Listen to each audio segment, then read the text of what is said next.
hôm nay chúng ta có một chiếc GT-A R35 giá lên tới gần 1 triệu tệ. Đây không chỉ là một chiếc GT-A bình thường, nó được sản xuất năm 2022, T-Spec GT-A R35.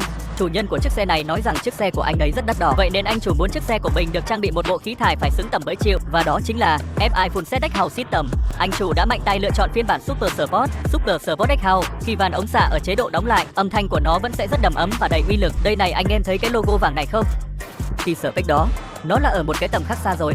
Hôm nay ta sẽ lên FI Super Sport Carbide và FI Downbite. Tôi đã nói với chủ xe rằng Downbite thì không cần phải thương hiệu lớn. Với Downbite thì quan trọng nhất là kích thước và độ dày của nó. Đó là yếu tố quan trọng nhất ảnh hưởng đến công suất động cơ. Vì vậy không nhất thiết phải đổi sang FI Downbite đâu. Chi phí của nó rất đắt đỏ. Nhưng anh chủ xe nói rằng tôi là người có tiền nên là cứ làm mắc level full bộ FI cho anh luôn. Đúng là người có tiền cách chơi nó đẳng cấp thiệt.